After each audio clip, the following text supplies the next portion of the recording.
नमस्कार विद्यार्थी मित्रांनो, विज्ञान भाग 2 मधील प्राण्यांचे वर्गीकरण या प्रकरणातील असमपृष्ठरज्जू प्राण्यांचा अभ्यास आता आपल्याला करायचा आहे। तर आपल्याला माहितीच आहे की प्राणीसृष्टीचे 2 विभागात वर्गीकरण केले जाते, असमपृष्ठरज्जू प्राणी आणि समपृष्ठरज्जू प्राणी।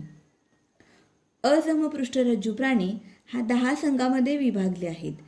ते 10 संघ म्हणजे आदिजीव, रंध्रीय, सिलेंटराटा, चपटेकृमी, गोलकृमी, वलयी, संधिपाद, मृदकाय, कंटकचर्मी, अर्धसमपृष्ठरज्जू।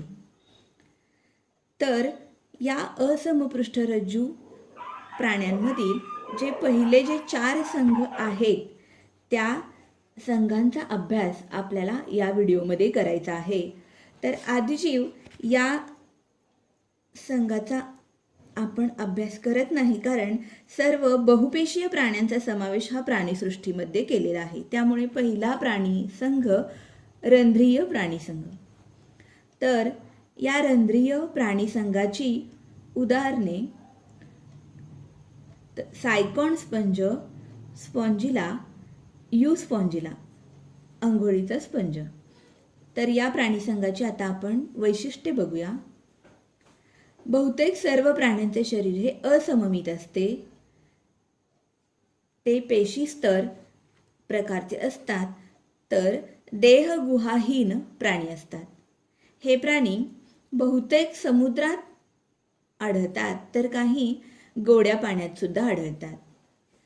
या प्राण्यांच्या शरीराचे स्वरूप म्हटलं तर दंडगोलाकार किंवा असममित असते।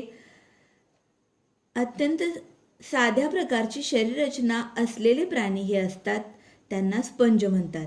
त्यांच्या शरीरावर असंख्य छिद्रे असतात आणि या छिद्रांना ऑस्टिया आणि ऑस्क्युला म्हणतात।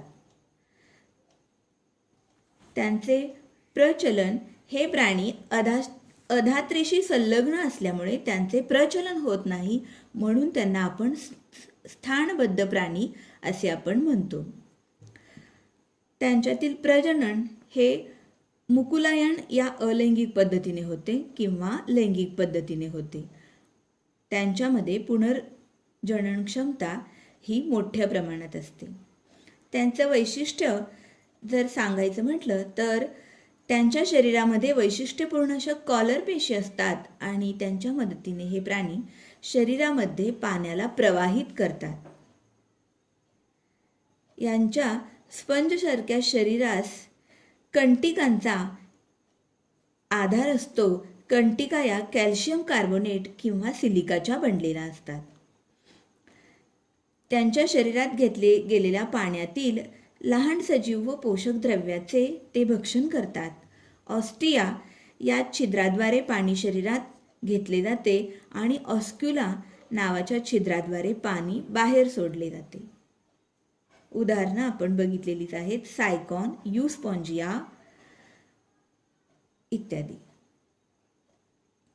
यानंतर पुढचा प्राणी संघ आहे सिलेंटराटा किंवा निडारिया प्राणी संघ। या प्राणी संघाची उदाहरणे तर जलव्याल, सी एनिमोन, प्रवाळ, जेलीफिश ही उदाहरणे आहेत। आता यांची वैशिष्ट्ये। हे प्राणी यांचे शरीर हे अरीय सममित असते आणि द्विस्तरीय असते। तसेच हे प्राणी देहगुहाहीन असतात। हे बहुतेक समुद्रात आढळतात आणि मोजकेच प्राणी गोड्या पाण्यात सुद्धा आढळतात। या प्राण्यांच्या शरीराचा आकार दंडाकृती किंवा छत्रीच्या आकारासारखा असतो।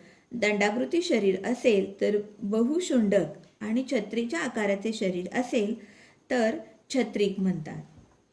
हे प्राणी पोहणारे किंवा स्थानबद्ध असतात। यांचे प्रजनन अलैंगिक किंवा लैंगिक पद्धतीने होते। तर यांचे वैशिष्ट्य, यांच्या मुखाभोवती दंशपेशीयुक्त शुंडके असतात आणि या शुंडकांचा उपयोग ते भक्ष्य पकडण्यासाठी करतात। तर दंशपेशी भक्ष्याच्या शरीरात विषाचे अंतक्षेपण करतात आणि त्यांचा संरक्षणासाठी सुद्धा ते उपयोग करतात. तर जलव्याल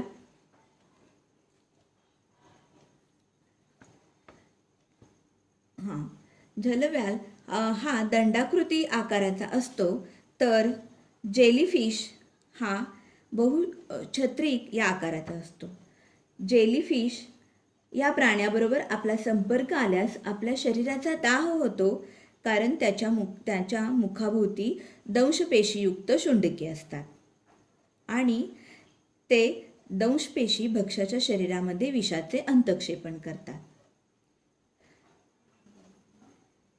त्यानंतर तिसरा प्राणीसंघ आहे प्राणीसंघ चपटेकृमी. तर या प्राणीसंघामध्ये लिव्हर फ्लूक, पट्टकृमी, प्लॅनेरिया यासारखे प्राणी येतात. यांची वैशिष्ट्ये: या प्राण्यांचे शरीर हे द्विपार्श्व सममित असते. हे त्रिस्तरीय देहगुहाहीन असतात. चपट्या कृमींच्या प्राणीसंघापासून सगळे जे प्राणी आहेत ते त्रिस्तरीय प्राणी आहेत. हे काही स्वतंत्र असतात, तर काही परजीवी असतात, ते पाण्यामध्ये आढळतात. यांचे शरीर सडपातळ आणि पानासारखे किंवा पट्टीसारखे असते, म्हणून त्यांना आपण चपटेकृमी असे म्हणतो. हे प्राणी उभयलिंगी असतात.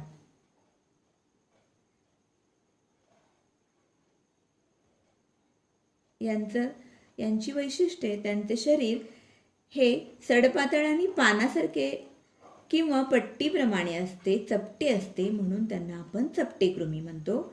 उदाहरणं आपण बघितली: लिव्हर फ्लूक, प्लॅनेरिया, पट्टकृमी. त्यानंतर चौथा प्राणीसंघ आहे प्राणीसंघ गोलकृमी. उदाहरणं: पोटातील जंत, हत्तीपाय रोगाचा जंत, डोळ्यातील जंत. या प्राणीसंघाची उदाहरणे: या प्राण्यांचे शरीर हे द्विपार्श्व सममित असते, त्रिस्तरीय असते आणि आभासी देहगुहा असते. गोलकृमींचं एक वैशिष्ट्य की त्यांच्यामध्ये आभासी देहगुहा आहे.